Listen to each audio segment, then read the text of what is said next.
حصن إكليله قصب، بيوته تحت ظلال النخل والرطب، حيث مياه الهور في الأصيل ذوب من الياقوت والذهب.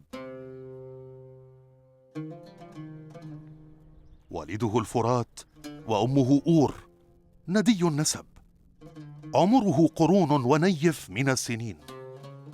أخالوا في هذه اللحظات ركبا من الفرسان يمتطون ظهور الخيل، سيرها خبب، لم تعرف الجهد أو التعب. تدخل الحصن محملة بالتين والعنب. يقتلنا السؤال بالسؤال.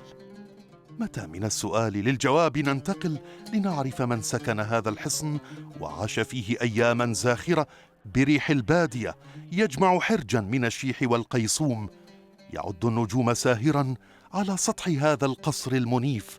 وكل أمنياتنا الآن أن يتحول إلى منتجع شتوي لكل الحالمين بالصحراء والواحات.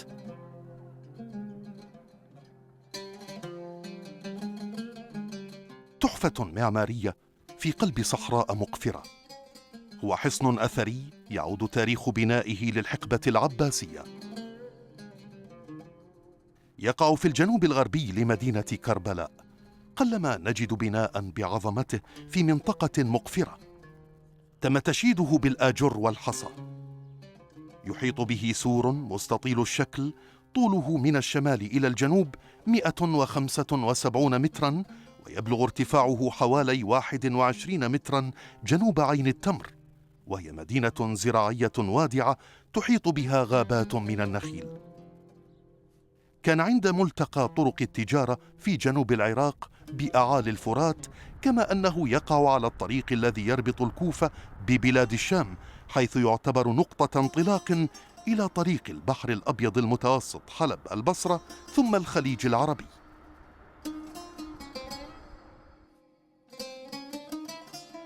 حصن الأخيضر اختلف المؤلفون والباحثون في أصل تسميته. يرى شكري الألوسي بأن كلمة الأخيضر محرفة من اسم الأكيدر، وهو اسم أمير من أمراء كندة إحدى القبائل العربية. الباحثة الإنجليزية كريتر، والتي زارت الموقع عام 1909، تقول إنه من الأبنية الإسلامية التي شيدت في العصر الأموي وعرفت بموقع دوحة الحيرة. وأكثر من مؤلف أو مؤرخ أو باحث خالفها الرأي، منهم موزل وكريستول، حيث قال الثاني من المحتمل أن الذي شيد هذا الحصن هو عيسى بن موسى ابن أخي الخليفة العباسي المنصور. ما يهمنا هنا هو هذا الأثر الذي تتمثل فيه روعة العمارة العربية والزخرفة الإسلامية.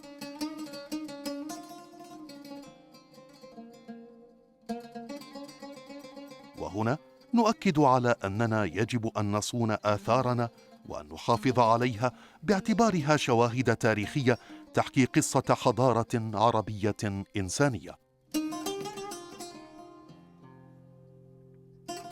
حصن الأخيضر واحد من الحصون الدفاعية الفريدة من نوعها. الرحالة الأجانب هم الذين اكتشفوا هذا الحصن منذ قرابة 4 قرون، وتضاربت الآراء حول تاريخه الحقيقي.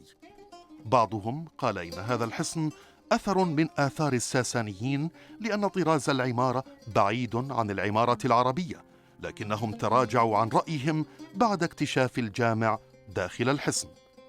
وللحقيقة هناك مستشرق فرنسي قال إنه من الأبنية الساسانية ونسب بناءه إلى أحد ملوك الحيرة.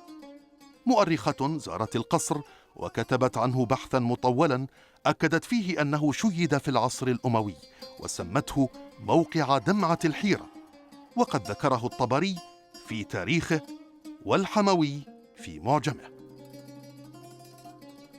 ظن البعض أن اسمه جاء من اللون الأخضر، فالقصر يميل إلى الاخضرار في مظهره العام وسط خلفية لمنظر البادية والسماء. وقد نزل فيه الإمام الحسين وهو في طريقه إلى كربلاء عام 680 للميلاد. على كل، لقد تم العثور على عدد من المسكوكات الفضية يراوح تاريخها بين 157 و162 للهجرة، والحصن كان قائماً في عام 157 للهجرة.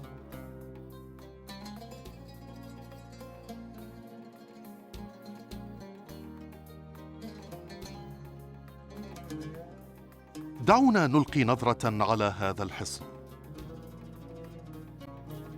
له 48 برجاً وله جداران، أحدهما داخلي وآخر خارجي فيه حنايا داخلية وفتحات لرمي السهام، لأنه قاعدة عسكرية توسطت دولتي المناذرة والغساسنة.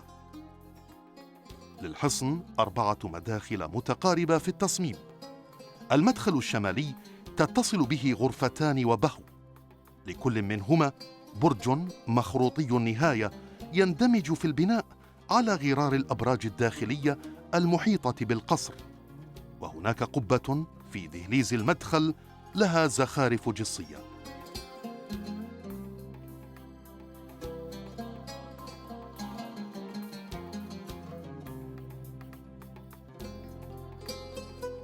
في الحصن مسجد له مدخلان، بني على شكل مستطيل، فيه أروقة تقوم عليها أقواس معقودة بصورة بديعة تتجلى فيها دقة المعمار في هندسة الكوات الفريدة من نوعها.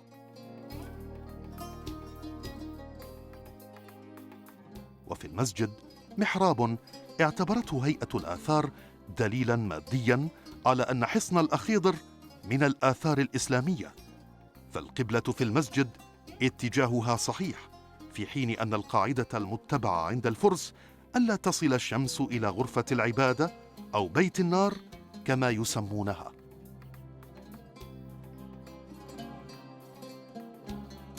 نأتي إلى القصر. له ديوان مركزي يحيط به رواق كبير من جميع جهاته تشاهد فيه أعدادا من الطيقان. في القصر حمام مستطيل ذو موقد كبير. تصميم هذا الحمام كتصاميم الحمامات التي شيدت في العصور الإسلامية، كما في قصر المشتى في الأردن وقصر عمرة.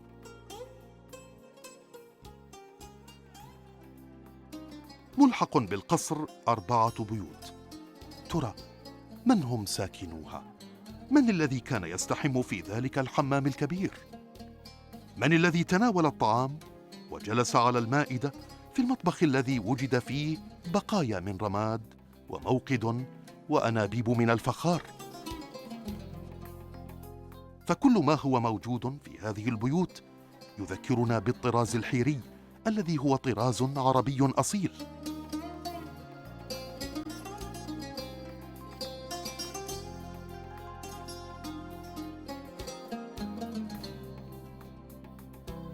خارج سور القصر توجد غرف يقال إنها استخدمت كاسطبلات للخيول، عددها 14 غرفة، سقوفها معقودة تمتاز بجمال وروعة هندستها.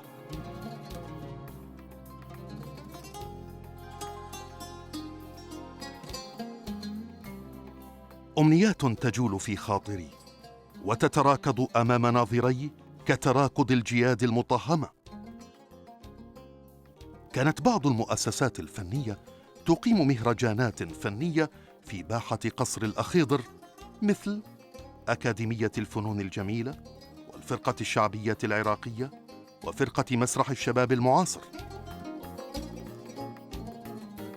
نتمنى ألا تتوقف هذه المبادرات الفنية، والتي إن دلت على شيء فإنما تدل على أننا نحافظ على أصالة المكان، وعلى أنه كانت هناك حضارة سبقت عصرها، ونعيد الحياة لهذا الحصن التاريخي الأثري البارز في العراق، واحة في قلب صحراء، منتجعا شتويا لا أحيل ولا أجمل.